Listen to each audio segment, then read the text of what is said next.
احترام مہمان خصوصی و چیئرمین برٹش پاکستانی فورم، اللہ رب العزت کا بے پایا شکر و احسان ہے کہ جس نے ہمیں آج قائد اعظم رحمۃ اللہ علیہ کے حوالے سے کیے گئے اس پروگرام میں شرکت کرنے کی توفیق عطا فرمائی۔ میں چونکہ 3-4 منٹ کے اندر انشاءاللہ گفتگو ختم کروں گا، تو اس گفتگو میں جو سینٹنسز ہوں گے ان کے لنکس آپ خود جوڑ لیں۔ قرآن مجید میں اللہ رب العزت نے حقوق العباد کی بہت زیادہ فضیلت بیان کی ہے۔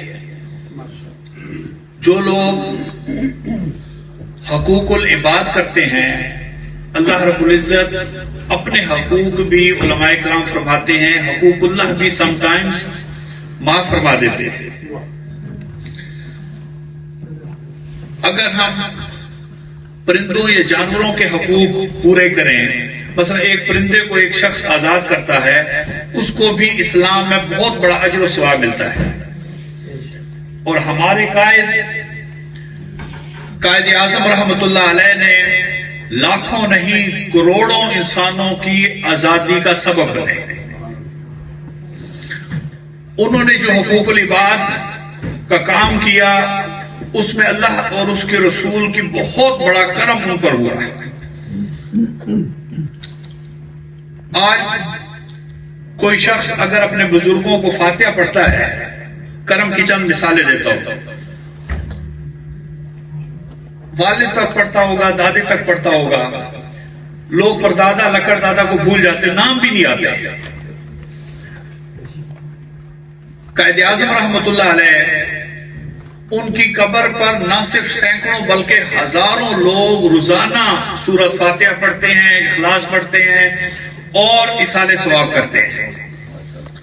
نہ صرف قبر پر بلکہ پاکستان میں، نہ صرف پاکستان میں بلکہ دنیا کے ہر کونے میں جہاں جہاں پاکستانی بستے ہیں، حتیٰ کہ کئی اور لوگ جو ہمارے دوست ہیں وہ بھی جب ان کی شخصیت کو پڑھتے ہیں تو ایصال ثواب ان کو کرتے ہیں۔ ان کے درجات کی بلندی کی حالت کیا ہوتی ہوگی۔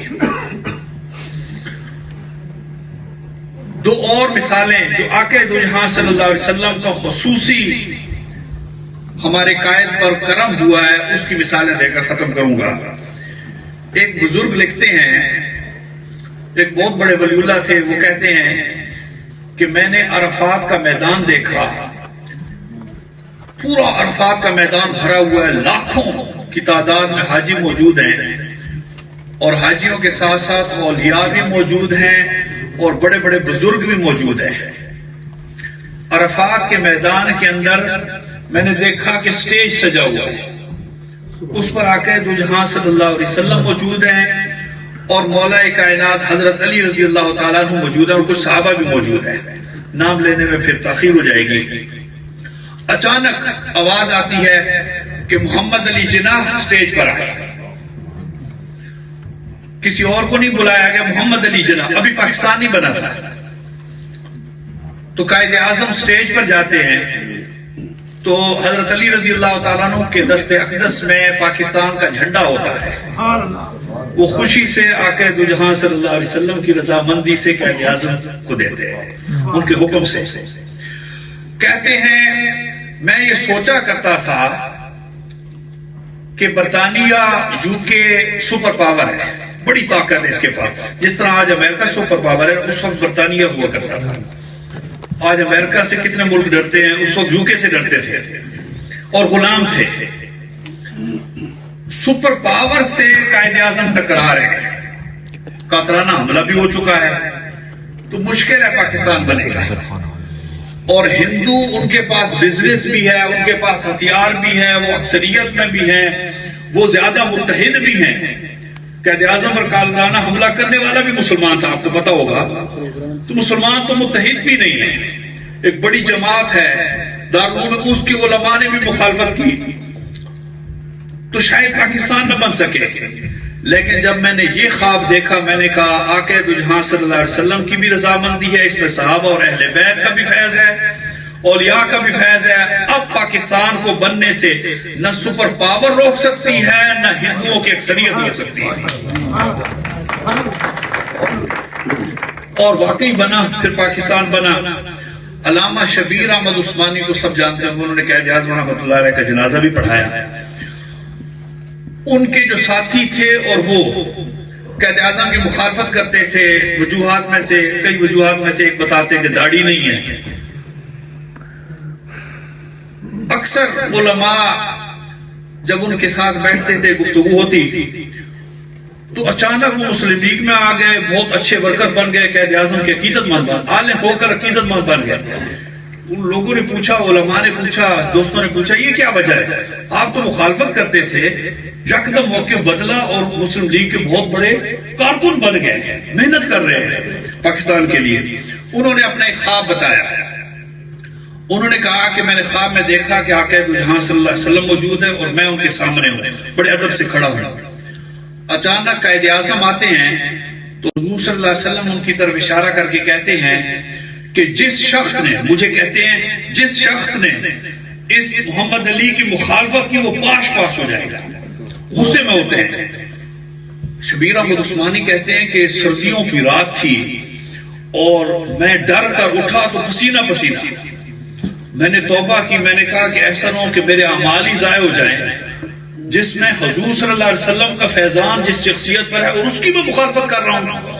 اور اپنے ساتھیوں کو، دوستوں کو بھی مشورہ کیا کہ خبردار قائد اعظم کی مخالفت نہ کرو، یہ آقا دو جہاں صلی اللہ علیہ وسلم کے لاڈلے ہیں. اور پھر پوری زندگی مخالفت بھی نہیں کی، مسلم لیگ کے لیے کوشش بھی کی اور جنازہ بھی نفل پڑھایا. اللہ رب العزت کی بارگاہ میں دعا ہے کہ رب کائنات قائد اعظم کے نقش قدم پر چل کر پاکستان کے لیے جدوجہد کرنے کی توفیق عطا فرمائے.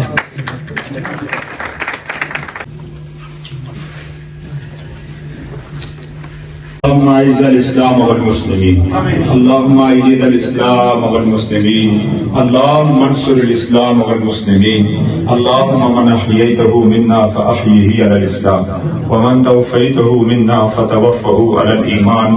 اللهم انا نعوذ بك من ضيق الدنيا وضيق يوم القيامه. اے میرے مولا، اٹھے ہوئے ہاتھوں کا صدقہ آج جو پاکستان ڈے، قائد اعظم ڈے اور پاکستان کی محبت کے اندر خواتین و حضرات، یہ بچے، یہ ہمارے عظیم اسکالر اور کمیونٹی لیڈرز اور ہمارے میڈیا کے ساتھی ثنا خان یہاں پہ جمع ہیں. میرے مولا، اٹھے ہوئے ہاتھوں کا صدقہ ہر وہ بندہ اور وہ خواتین و حضرات جس کے قدم اٹھے پاکستان کی محبت کے لیے، مولا نیکی کا درجہ عطا فرما دے، گناہوں کی معافی عطا فرما دے. اے اللہ، اس ملک میں ہمیں یونٹی عطا فرما دے. یا اللہ، اسلام کا اور پاکستان کا نام روشن کرنے کی توفیق عطا فرما دے. ہمارے اکابرین جو 60-50 کے اندر آئے، جنہوں نے قربانیاں دی، آج ہمیں حلال گوشت بھی مل رہا ہے. ہماری مساجد اور مراکز بھی قائم ہے اور ہمارے فورم بھی قائم ہے. مولا، جو جا چکے ہیں ان کی مغفرت بخشش فرما دے. اے اللہ، جو ہم زندہ ہیں، مولا ہم کو اسلام پر قائم اور دائم فرما دے. پاکستان اس وقت فائنانشلی، معاشی طور پر بڑے عجیب حالت سے گزر رہا ہے اور سیاسی معاملات بھی، مذہبی حوالے سے بھی، مولا بے روزگاری کے حوالے سے بھی، مولا غیب کے خزانوں سے مدد فرما دے. اے مولا، تو جب فرماتا ہے کن فیکون، فرماتا ہے ہو تو ہو جاتا ہے اسی وقت. اے اللہ، اے اللہ، وہ ریگستان عرب کے کہ جہاں پہ کھانے کے لیے کچھ نہیں تھا، آج وہاں پہ فٹ بال کے اور نہ جانے دنیا کی ساری دولتیں جمع ہیں. اے اللہ، پاکستان پہ بھی کرم فرما دے. اے اللہ، پاکستان کو اچھی قیادت عطا فرما دے. اے اللہ، ہمیں اچھی اسٹیبلشمنٹ عطا فرما دے. مقبوضہ کشمیر اور مقبوضہ بیت المقدس کو آزادی عطا فرما دے. اے اللہ، بیمار ان کا 5 تاریخ کو آپریشن ہے، پاکستان کا آپریشن ہے 5 تاریخ کو. جی جی. اے اللہ، اٹھے ہوئے ہاتھوں کا صدقہ پاکستان آزاد کشمیر کو بقا اور سلامتی عطا فرما دے. اے اللہ، دنیا بھر کے مسلمانوں کو یونٹی عطا فرما دے. امت مسلمہ کو ایک ملت، ایک امت بننے کی توفیق عطا فرما دے. اے اللہ، ہم سب کو آپس میں اتفاق اور اتحاد عطا فرما دے. ہماری خواتین کو عزت اور سکون کی زندگی عطا فرما دے. اے اللہ، ہم سب کو 5 وقت کا نمازی بنا دے. ایک بیوی آئی ہیں، چیئرمین صاحب بتا رہے ہیں وہ بیمار ہیں. مولا کل سمیت ان کو شفائے کامل عطا فرما۔ اے اللہ 5 جنوری کو ان کا آپریشن ہے، مولا غیب کے خزانوں سے یا اللہ تو شافی الامراض ہے، اے اللہ ان کو شفائے کامل عطا فرما دے، ظاہری باطنی روحانی بیماریوں سے ہم سب کو شفا عطا فرما دے۔ میرے والد گرامی اس وقت ہاسپٹل گئے، وہاں ایک ہی آدمی ایمرجنسی میں جا سکتا تھا، کیونکہ میں نے یہاں بھی آنا تھا اور اس کے بعد وہاں پہنچنا ہے۔ ان کو ہارٹ اٹیک ہوا، اوپن ہارٹ سرجری تھی لیکن وہ نہیں ہو سکتی، جغرافی ہوئی، اور ابھی رائے صاحب اور چیئرمین صاحب اور باقی حضرات آئے تھے ان کو دیکھنے کے لیے۔ جتنے حضرات آئے میں سب کو شکریہ ادا کرتا ہوں۔ میں آپ سب سے دعاؤں کی درخواست کرتا ہوں کہ ساری زندگی قال اللہ اور قال رسول کی صداؤں کو بلند کرتے ہیں۔ رائے صاحب مجسٹر صاحب ہمارے تشریف لے گئے ہیں، باقی کئی حضرات دربار پہ، اور بچوں کا مدرسہ، اور پھر جتنے مکاتب فکر تھے کے پتے کے اندر ان کے وہ صدر رہے، اور انہوں نے ایک یونٹی کی فضا کو قائم رکھا، ساری زندگی اس طرح گزاری۔ مولا غیب کے خزانوں سے ان سمیت ہم سب کو شفا یابی عطا فرما، ہم سب پہ کرم فرما دے مولا، ہم سب پہ کرم فرما دے مولا۔ جو دعائیں مانگ سکے ہیں وہ بھی قبول فرما، جو نہیں مانگ سکے ان کو بھی قبول فرما۔ جنہوں نے یہ برٹش پاکستانی